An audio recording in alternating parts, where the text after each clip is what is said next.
Salut à tous, c'est Clem. Aujourd'hui, on se retrouve pour la vidéo update lecture du mois de décembre. Alors techniquement, elle arrive un peu tard, désolé. Et aussi, je m'excuse parce que je sais pas si vous avez suivi mes dernières vidéos, mais j'ai eu des petits soucis. C'est-à-dire que quand je filmais avec la caméra arrière, la vidéo s'arrêtait en plein milieu. Je n'ai pas envie de revivre ça.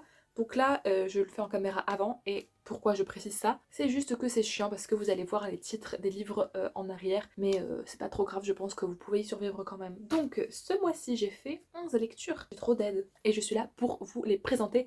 On va commencer par les mangas. Donc on a les tomes 22 et 23 de Blue Lock, voilà. Le tome 23 ayant une superbe couverture alternative, youpi. Blue Lock, c'est une série que je suis assidûment, dont il y a aussi un animé d'ailleurs, ça a une couverture de l'animé ça. Et c'est un genre de Battle Royale dans le foot où on va sélectionner le meilleur attaquant parmi 400 je crois. Du coup c'est des histoires de match, etc., d'aptitude et tout. Et à la base j'aime pas trop le foot, mais ça c'est trop prenant, c'est trop bien fait. Il y a des histoires parallèles en plus du foot lui-même pardon. Et les personnages sont vraiment très cool, donc c'était encore une belle découverte. Merde, je l'ai rangé aussi, mais j'ai lu le tome 21 aussi. Bon, désolé. Mais du coup le tome 21 et 22 je leur ai mis 17 et le tome 23 je lui ai mis 19 parce que j'ai trop aimé. On se focus sur vraiment Isagi qui développe ses capacités et qui veut vraiment battre un personnage en particulier. Du coup il y a d'autres personnages qui rentrent aussi en compte qui eux ont leurs propres problèmes.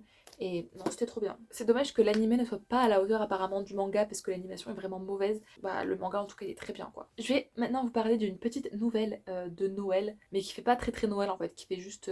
c'est même pas tant Noël, je sais pas pourquoi. C'est Cruel Winter with You de Ali Hazelwood. Donc je l'ai lu sur mon ordi, j'ai téléchargé, ça fait genre à peine 100 pages. Donc comment vous dire que ça s'est lu assez vite, c'était en anglais, c'est pas traduit. Je lui ai mis 16 sur 20 parce que vraiment ça ne casse pas trop pattes à un canard. C'est du Ali Hazelwood, alors même en une nouvelle 200 pages, elle arrive à nous faire en sorte que ce soit le mec qui tombe amoureux en premier et plus fort. C'est l'histoire d'une fille qui va chez un garçon qui est le petit frère de sa meilleure amie depuis des années. Ils se sont toujours côtoyés et elle sait que ce petit frère a des sentiments pour elle depuis toute petite quoi. Mais elle est obligée d'aller chez lui pour aller récupérer je ne sais quoi. Son père lui a demandé. Du coup elle est gênée d'y aller. Et on a majoritairement des flashbacks de toutes les époques par lesquelles ils sont passés pour ensuite revenir dans le présent où du coup les deux sont là. Les deux se parlent plus vraiment et la fille a l'air un peu coupable de quelque chose et voilà. Donc globalement l'histoire elle n'est pas folle, enfin ça c'est divertissant, ça se lit, mais déjà j'ai pas trouvé qu'il y avait un contexte spécialement Noël parce que je crois que juste il y a une grosse tempête de neige dehors, la fille va chercher quelque chose qui va servir au repas de Noël il me semble, mais en fait c'est toujours le même schéma avec Ali Hazelwood et même si j'adore sa plume, que ça ne me dérange pas parce que les personnages qu'elle écrit sont toujours très bien, c'est chiant que ce soit toujours le mec qui tombe amoureux en premier, plus fort, machin, je t'aime depuis des années, blablabla. Mais bon, ça peut se lire, franchement vous passez pas à côté de grand chose, même les fans de Ali Hazelwood, franchement c'est pas grave si vous les lisez pas quoi. Par contre le niveau d'anglais est très accessible si ça peut vous aider. Bon, je vais continuer avec Ali Hazelwood avec Bride, publié aux éditions Milady, donc j'ai fait un vlog lecture dédié sur ce livre. C'était ma première bitlit, donc je découvrais ce genre qui est un genre qui mélange les vampires et les loups-garous globalement. Et là c'est ça. Dans cette histoire, on va suivre Misery, qui est la fille d'un haut dirigeant vampire et qui a un mariage arrangé avec Lao, qui est un alpha d'une meute de loups-garous, afin que les deux peuples en fait vivent un peu plus en harmonie parce qu'il y a une guerre qui a éclaté à l'époque et depuis les vampires et les loups-garous s'entendent plus du tout. Donc je vais pas vous refaire tout un laïus et tout un speech sur ce que j'en ai pensé parce que j'ai dit dans le vlog, mais pour résumer c'était trop bien et ça m'a ouvert les portes à la bitlit. Je ne pensais pas que ça pouvait m'intéresser mais en fait si, et du coup j'en recherche, donc si vous avez des recommandations n'hésitez pas parce que j'ai trop aimé. Et vraiment le point fort de l'histoire c'est Misery, elle est trop drôle cette fille. Lao est aussi très bien, il reste malheureusement dans le genre des personnages que fait Ali Hazelwood, mais en fait le fait que ce soit plus fantastique ça change vraiment, j'ai préféré en fait, enfin j'ai préféré non pas spécialement, mais ça m'a moins dérangé. Lao il est un petit peu dark, un petit peu ténébreux mais en même temps il est très soft boy tu vois. Et par contre les scènes de Smut étaient un petit peu genre cocasses, dans le sens où c'est un loup-garou et c'est une vampire, ce ne sont pas des humains, ils ont des aptitudes différentes, dirons-nous. Mais ouais, j'en ai parlé déjà dans le vlog, mais j'ai adoré. Et ça fait partie de mes meilleures lectures de 2024.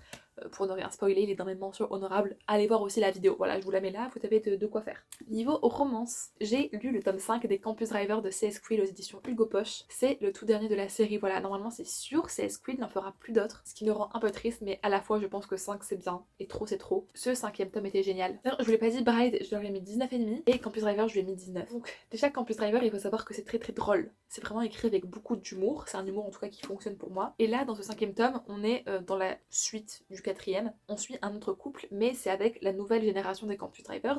Et là, on va suivre Luke. Luke qui a toujours été un mec qui a ultra la chance dans la vie. Tout ce qu'il fait, il y a la chance. Sauf que ces derniers temps, il a une méga poisse de l'enfer qui lui pourrit la vie. Et il va venir demander de l'aide à Tori. Tori, on l'avait déjà entreaperçu dans le tome d'avant. c'est la meilleure amie de Juliette du tome d'avant. Et c'est une meuf un petit peu sorcière moderne qui a commencé un business là-dessus. Et voilà, et il va demander à Tori, s'il te plaît, ramène-moi ma chance ou fais partir cette poisse. Et les deux du coup vont se côtoyer pour ça, mais entre temps va se développer des sentiments, relation genre super drôle. Je sais pas, c'est tellement la plume de C.S. Quill qu'on retrouve et les deux sont trop cool. Tori est un personnage que j'ai adoré, elle a beaucoup d'humour, elle est piquante, elle est drôle, elle est réelle, son petit côté sorcière est très marrant. Luke, il était un petit peu underwhelming au début j'avoue, mais au plus les pages avançaient, au plus j'apprenais à m'attacher à lui. Alors c'est clairement pas mon préféré des Campus Drivers, mais c'est un très bon personnage et au final à la fin on l'aime bien tu vois. Donc si vous voulez des petites situations rocambolesques avec une romance trop cool, faut lire les Campus Drivers. Toujours en romance, j'ai lu Flawless de Elsie Silver, donc, qui est le premier tome de la saga des Chestnut Springs et c'est aux éditions Piactus. Donc c'est un livre en anglais et c'est le premier d'une série de 5 tomes qui se passe dans la petite ville de Chestnut Springs. Donc si vous aimez les small towns et aussi si vous aimez les cowboys, il faut lire ce livre. Juste petit point sur le niveau d'anglais dans un premier temps pour le lire.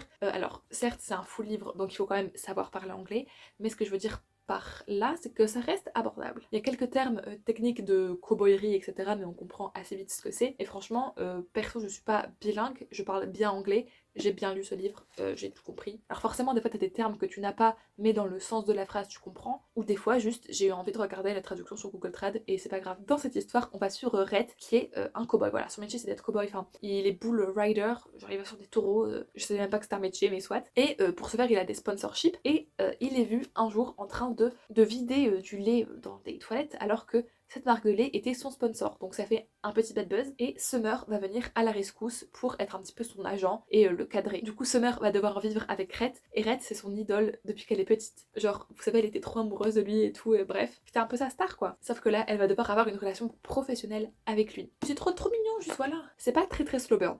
Ça arrive assez vite, mais leur relation est vraiment sympa. Par contre, j'arrive à voir que Rhett ne sera pas du tout mon préféré des personnages qu'on va voir. Summer, par contre, la fille, elle est vraiment très cool et très sympa et je trouve qu'elle change un petit peu. Et on a déjà des entreaperçus des prochains tomes, c'est-à-dire que les prochains tomes seront sur d'autres membres, soit de la famille de Rhett ou soit de son entourage. Et je vois déjà les persos que j'ai hâte de lire en livre. Donc voilà, je lirai le deuxième tome incessamment sous peu, mais celui-ci était vraiment bien. Et cette saga est traduite, c'est qui l'a traduit? C'est peut-être BMR, il y a les 2 premiers tomes de traduits dessus. Début décembre, j'ai aussi lu Un palais de glace et de lumière de Sarah Dimas, aux éditions La Martinière, donc c'est le tome 3.5 de la saga Un palais d'épinay de rose, donc à Cotard. Et je l'ai lu en décembre parce que ça se passe au moment du solstice d'hiver, donc un petit peu de Noël, c'est un peu la fête, etc.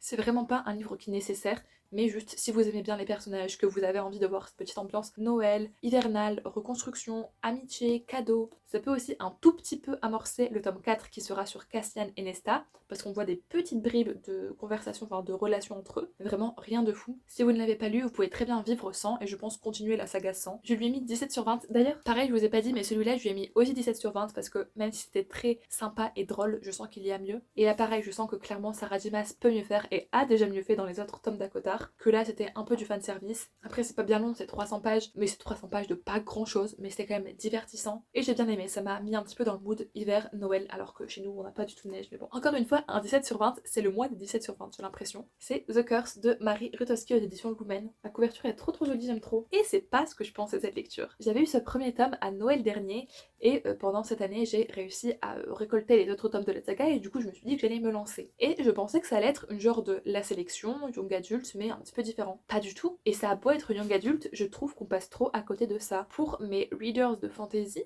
allez-y en fait. C'est l'histoire de Kestrel qui est la fille d'un grand général et qui n'a un petit peu que 2 choix dans sa vie. Soit elle se marie, soit elle rejoint l'armée. Kestrel, elle a pas du tout envie de rejoindre l'armée, elle a pas du tout envie de se marier. Du coup, que faire? Un jour, elle va au marché avec sa pote et elle va acheter un esclave parce que oui, on vit dans ce monde où il y a eu des guerres par le passé et le peuple vainqueur, donc les Valoriens, dont fait partie Kestrel, on réduit un peu en esclavage les Érani, dont fait partie l'esclave que Kestrel va acheter. Sauf que ça lui ressemble pas du tout, tu vois, d'acheter un esclave et tout, et elle va lui laisser des libertés et lier un peu une amitié avec lui. Sauf que ce petit geste va peut-être un petit peu tout renverser et tout bouleverser dans sa vie, pas que au niveau amoureux. Alors certes, il y a un petit peu de romance dans cette histoire, mais je peux vous dire que c'est pas la toile de fond. Il y a d'autres trucs plus politiques dans cette histoire qui sont vraiment très sympas. Alors par contre, le seul petit point négatif que je peux y trouver, c'est que parfois c'est un petit peu lent. Genre le début du livre était un peu lent, le milieu aussi, la fin ça s'accélère et on a vraiment la chose intéressante. Et bien que moi les longueurs ça me dérange pas trop en général, là c'est vrai que c'était assez pour le noter, mais après ça passe quand même très bien parce qu'on a besoin de cette première partie pour être impacté par la dernière partie. Et du coup c'est une trilogie, j'ai hâte de lire les autres tomes, ça a été une bonne surprise. Franchement je ne m'attendais pas à ça, pas à ce niveau de complexité dans le monde, etc. Alors c'est pas un truc super complexe, ça reste young adulte, mais c'était plus à ce à quoi je m'attendais. Donc très bonne surprise à ce niveau-là. Et franchement foncez sur cette série quoi, je trouve que vraiment personne n'en parle. Alors on en parlait un petit peu à l'époque, mais là il faut refaire revenir, je vais gagner, il faut refaire revenir cette série sur le devant de la scène, voilà. Et je vais finir avec les tomes 4 et 5 de la sélection justement. Donc on a le tome 4 L'Héritière et le tome 5 La Couronne. C'est écrit par Kirakas et c'est publié dans la collection R de Robert Laffont. Ce tome 4 je lui ai mis 17 et ce tome là je lui ai mis 17 et demi. Donc justement la sélection, j'ai enfin fini la saga avec ces deux tomes. Donc ce sont des tomes bonus à la trilogie parce que voilà on a la trilogie sur America qui va intégrer la sélection pour espérer gagner le cœur du prince. Et là, on suit la fille de America et Maxton. Donc cette fille, c'est Edwin et c'est le personnage principal de notre série. Elle va avoir 18 ans, elle est prête à devenir reine. Sauf que voilà, il est temps que le peuple s'intéresse un petit peu à cette demoiselle. Et du coup, il est temps de lui trouver un mari, chose que Edwin ne veut pas parce que c'est vraiment cette meuf indépendante. Ses parents vont lui organiser une sélection, donc la première sélection